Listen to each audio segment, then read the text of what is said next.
नमस्कार दोस्तों, आप देख रहे हैं आरबी ई टेक यूट्यूब चैनल और मैं हूं आपका अपना दोस्त आरबी सिंह। तो दोस्तों, आज हम डिस्कस करने वाले हैं किर्लोस्कर मेक SL90 इंजन के बारे में, जिसमें हम जानेंगे इंजन किन किन कारणों से सीज होता है तथा कैसे पता करते हैं कि इंजन सीज हो गया है। साथ ही इंजन को डिसमेंटल करेंगे और जानकारी लेंगे इसकी नेम प्लेट के बारे में। तो पूरा वीडियो देखने के लिए वीडियो में अंत तक हमारे साथ बने रहें।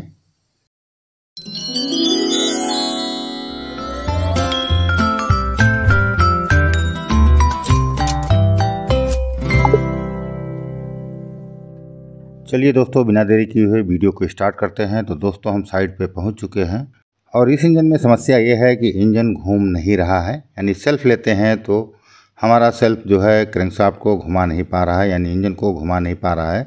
इसको हाथ से घुमा करके देखा गया है लेकिन इंजन मूव नहीं कर रहा है। सबसे पहले हमको फाइंड करना होगा कि इंजन नहीं घूम रहा है या इसके साथ में लगा हुआ पंप जाम है।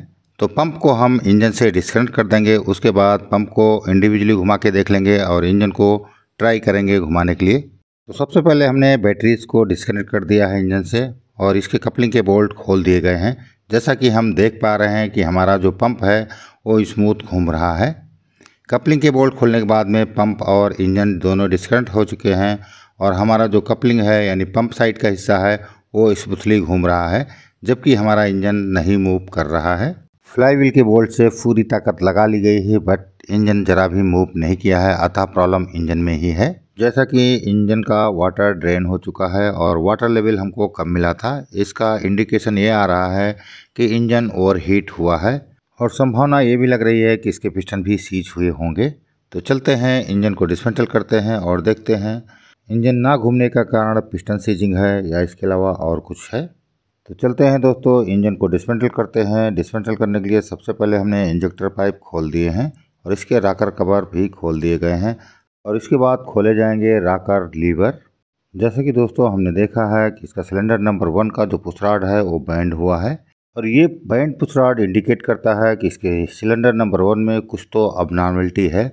चलते हैं, सबसे पहले सिलेंडर नंबर 1 को ही हम डिसमेंटल करते हैं और इसी इंजन का जो सिलेंडर हेड माउंट रहता है वो रहता है 7 बोल्टों के ऊपर में। तो 1 नंबर सिलेंडर हेड के सारे बोल्ट खुल गए हैं। अब चलते हैं, इस सिलेंडर हेड को निकाल लेते हैं इंजन से।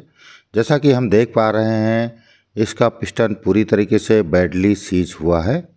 अब 1 बाई 1 सारे सिलेंडर हम खोल लेंगे और देख लेंगे बाकी पिस्टनों की कंडीशन कैसी है।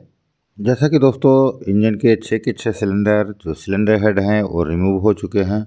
सारे ही पिस्टन और लाइनर में सीजिंग के मार्क आए हुए हैं।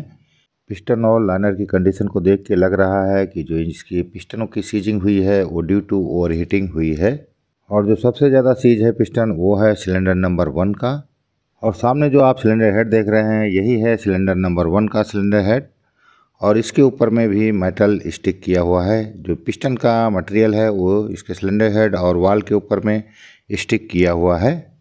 वाल और पिस्टन के बीच में मटेरियल आने से इसका बम्पिंग क्लियरेंस कम हो गया है, जिसके कारण जो पिस्टन है वाल को हिट किया है और वाल को हिट करने के कारण इसका पुशराड बैंड हुआ है।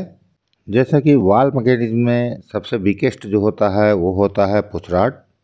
अगर पुशराड नहीं टूटता तो इसके राकर लीवर टूट सकते थे और राकर लीवर ना टूटने की स्थिति में इसका राकर ब्रैकेट या उसके बोल्ट टूट सकते थे।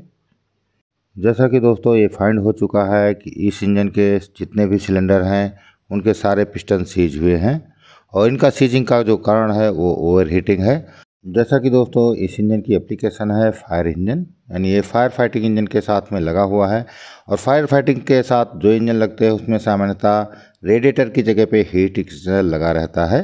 रेडिएटर कूल्ड इंजन में जो रेडिएटर का पानी है यानी कूलेंट है उसको हम कूल करते हैं फैन की मदद से, जबकि हीट एक्सचेंजर वाले इंजनों में जो इंजन का कूलेंट होता है वो कूल किया जाता है रॉ वाटर की मदद से। और ये रॉ वाटर आता है हमारा जो इसका पंप लगा है फायर फाइटिंग का उसके डिस्चार्ज लाइन से, यानी मेन पंप का जो डिस्चार्ज लाइन है यानी जो इसका फायर फाइटिंग पंप है उसका जो डिस्चार्ज लाइन है वहाँ से 2 इंच का पाइप आता है जो हीट एक्सचेंजर में कूलेंट को कूल करता हुआ आफ्टर कूलर में जाता है। आफ्टर कूलर में जो टर्बो की हॉट एयर होती है उसको कूल करने के बाद में ये लाइन हमारी चली जाती है, इसी पंप के सक्शन में जुड़ जाती है। फायर इंजनों में रेडिएटर की जगह पे हीट एक्सचेंजर लगाने का एक एडवांटेज ये भी रहता है क्योंकि रेडिएटर की कंपेयर में हीट एक्सचेंजर की जो कूलिंग कैपेसिटी है वो ज़्यादा होती है। इसके साथ ही इंजन की पावर सेव होती है, क्योंकि अगर फ़ैन होता, रेडिएटर होता, तो इसमें जो फ़ैन ड्राइव करता, वो फ़ैन ड्राइव जो हमारी पावर कंज्यूम करती है वो 12 HP करती है, जो कि इंजन की ही पावर से चलता। अतः हमारी 12 HP जो है इस इंजन की कैपेसिटी बढ़ जाती है। जैसा कि हीट एक्सचेंजर में रखरखाव खर्च कम आता है, इसके विपरीत रेडिएटर में रेडिएटर तथा रेडिएटर का फ़ैन ड्राइव जो है, वी बेल्ट आदि में रखरखाव का खर्चा अधिक आता है। तो ये थे हीट एक्सचेंजर टाइप इंजन के कुछ एडवांटेज, यानी कूलिंग सिस्टम जो HE वाला है उसके एडवांटेज। और इसके डिसएडवांटेज ये होते हैं, अगर किसी कारणवश हमारा मेन वाटर पंप जो इसका फायर इंजन का पंप है, मेन पंप है, उसका जो फ्लो किसी कारणवश बाधित होता है, उस समय हमारे इंजन की कूलिंग बाधित हो जाएगी। एज स्टैंडर्ड जो हमारा फायर इंजन में ट्रिपिंग सिस्टम रहता है या इंडिकेशन सिस्टम रहता है LOP और SCT का, यानी हाई वाटर टेम्परेचर तथा लो ऑयल प्रेशर का जो ट्रिपिंग रहता है वो नहीं रहता है। इसमें केवल इंडिकेशन आता है, यानी किसी कारणवश हमारा मेन पंप काम नहीं करता है और उसमें फ्लो रुक जाता है, उस समय हमारा इंजन ओवरहीट हो जाएगा। जैसा कि इसमें ट्रिपिंग सिस्टम नहीं होता, इसलिए इंजन ट्रिप नहीं होगा, केवल ये अलार्म देगा। अगर हमने अलार्म का ध्यान नहीं दिया और इंजन कंटिन्यू चलता रहा, उस कंडीशन में इंजन सीज होने की संभावना रहती है। और पिस्टन सीज हुए इंजनों को डिसमेंटल करना बहुत ही कठिन होता है, क्योंकि उस समय क्या है, इंजन रोटेशन में नहीं होता है, कनेक्टिंग रॉड की पोजीशन सही जगह पे नहीं होने के कारण इसके बोल्ट खोलने में दिक्कत होती है, तथा लाइनर में मटेरियल स्टिक होने के कारण लाइनर से पिस्टन इजी नहीं निकल पाते हैं। और कभी कभी तो ऐसी सिचुएशन आ जाती है कि हम सबसे पहले लाइनर को बाहर निकालते हैं, उसके बाद पिस्टन को हम निकालते हैं। अब चलते हैं इंजन सीजिंग के कारणों पे एक नज़र डाल लेते हैं। इंजन के सीज होने के दो मुख्य कारण होते हैं, एक तो बेरिंग का सीज होना, दूसरा पिस्टन का सीज होना। जो बेरिंग इंजन की सीज होती हैं वो ड्यू टू होती हैं ऑयल फेलियर के कारण, यानी किसी कारण से प्रॉपर फ्लो में ऑयल जो है या प्रॉपर प्रेशर में ऑयल बेरिंग तक नहीं पहुंच पाता है।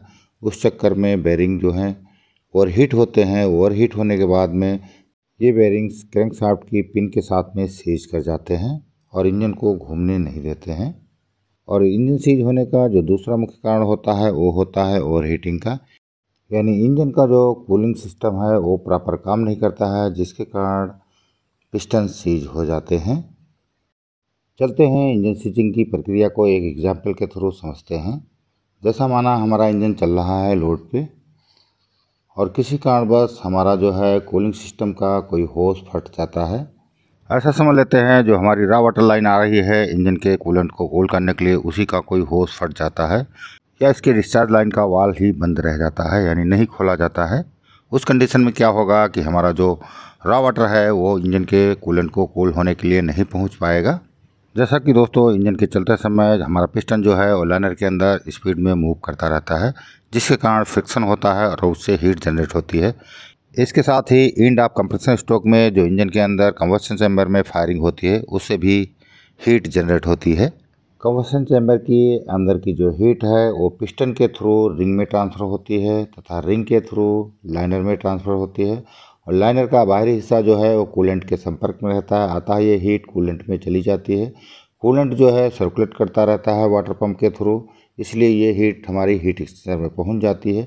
हीट एक्सचेंजर में ट्यूब लगे रहते हैं और ये ट्यूब की मदद से जो हीट एक्सचेंजर में अपना कूलेंट है उसकी जो हीट है वो ट्रांसफ़र हो जाती है रॉ वाटर में। रॉ वाटर की जो हीट है वो चली जाती है हमारी बाईपास टैंक में, या तो प्लांट में कोई नोजल खुला है तो प्लांट में चली जाती है, यानी इन्वायरमेंट में चली जाती है। और अगर हमारा होस फटा हुआ है रॉ वाटर लाइन का तो ये कूलिंग सिस्टम बाधित हो जाता है, यानी जो इंजन का वाटर है बिना कूल किए हुए इंजन में सर्कुलेट करता रहता है, इसलिए ये पिस्टन की हीट को ट्रांसफ़र नहीं कर पाता है। पिस्टन की हीट कंटिन्यू बढ़ती रहती है, जिसके कारण इसमें थर्मल एक्सपेंशन होता है, यानी पिस्टन का जो बाहरी डायमीटर है वो बढ़ने लगता है। पिस्टन का डायमीटर बढ़ने के कारण पिस्टन जो है लाइनर के साथ फ्रिक्शन करने लगता है, यानी स्टिक करके चलने लगता है, जिसके फलस्वरूप लाइनर और पिस्टन के बीच में जो ऑयल की लेयर होती है वो भी प्रॉपर बन नहीं पाती है, जिसके कारण और ज़्यादा हीट जनरेट होने लगती है। और हीट इतनी ज़्यादा हो जाती है कि इसका जो पिस्टन होता है एल्युमिनियम एलॉय का बना होता है, उसके मेल्टिंग पॉइंट तक पहुंच जाती है। जैसा कि एल्युमिनियम एलॉय का जो मेल्टिंग पॉइंट होता है 650 डिग्री के एबव होता है। जैसे ही टेम्परेचर हमारा कंबस्शन चैम्बर का 650 डिग्री से ऊपर जाता है और कूलिंग नहीं हो रही होती है, उस समय पिस्टन हमारा मेल्ट करना शुरू कर देता है। मेल्टिंग के फलस्वरूप जो इसका जो मटेरियल है वो लाइनर की सतह पे चिपकने लगता है, जिसके कारण इंजन को ज़्यादा पावर लगाना पड़ता है इसको चालू रखने के लिए। कूलिंग ना होने के कारण ये सीजिंग कंटिन्यू बढ़ती रहती है, जिसके फलस्वरूप इंजन बंद हो जाता है और प्रॉपर लॉक हो जाता है। यानी पिस्टन जो हैं वो लाइनर के साथ पूरी तरीके से सीज कर जाते हैं। जनरली जो पिस्टन सीज होते हैं वो ड्यू टू ओवर हीटिंग होते हैं, और ओवर हीटिंग के जो मुख्य कारण होते हैं वो निम्न होते हैं। रॉ वाटर लाइन का चोक होना, हीट एक्सचेंजर का क्लीन न होना यानी चोक होना, पीसी नोजल का चोक होना, एफआईपी टाइमिंग रॉन्ग होना, इंजेक्टर फॉल्टी होना, फ्यूल और एयर का प्रॉपर रेशियो ना होना यानी एयर की कमी, जो कि हो सकती है फॉल्टी टर्बोचार्जर के कारण या आफ्टर कूलर के चोक होने के कारण। और इसके साथ ही लुब्रिकेशन सिस्टम फेलियर होने के कारण भी पिस्टन सीज हो सकते हैं। इसमें क्या होता है, जो पीसी नोजल रहता है जो पिस्टन को कूल करता है, अगर उसमें चोकिंग हो गई है उस समय भी पिस्टन सीज होने की संभावना रहती है। जैसा कि दोस्तों इंजन पूरी तरीके से डिसमेंटल हो चुका है। जैसा कि हम देख पा रहे हैं इनके फ़िलहाल सीआर बेरिंग्स में कोई दिक्कत नहीं आई है, लेकिन इसके सीआर बुशेस ज़्यादा ओवर हीटिंग के कारण जाम हो गए हैं। अधिकांश पिस्टन जो हैं वो लाइनर के साथ ही निकाले गए हैं। जैसा कि आप देख सकते हैं कनेक्टिंग रॉड का जो स्मॉल एंड वाला पोर्शन है वो पूरी तरीके से ब्लैक हो चुका है ओवर हीटिंग के कारण। तो दोस्तों इस इंजन में जो रिपेयरिंग होगी वो होगी LPR बदला जाएगा, यानी लाइनर पिस्टन रिंग सेट बदले जाएंगे।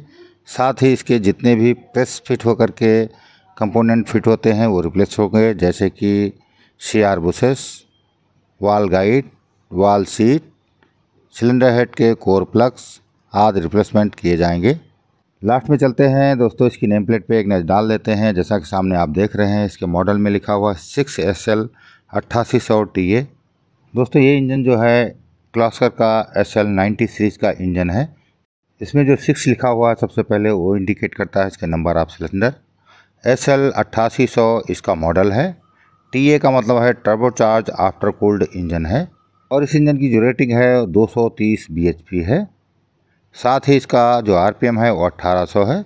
लास्ट में सबसे नीचे लिखा हुआ है इंजन नंबर, जिसमें F6 लिखा हुआ है, ये है इंजन का सीरीज।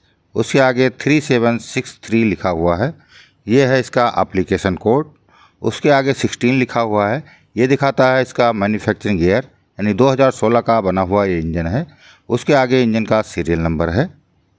दोस्तों वीडियो ऑलरेडी काफ़ी लंबी हो चुकी है, तो इस वीडियो में बस इतना ही। फिर मिलते हैं किसी नए वीडियो के साथ, तब तक के लिए नमस्कार।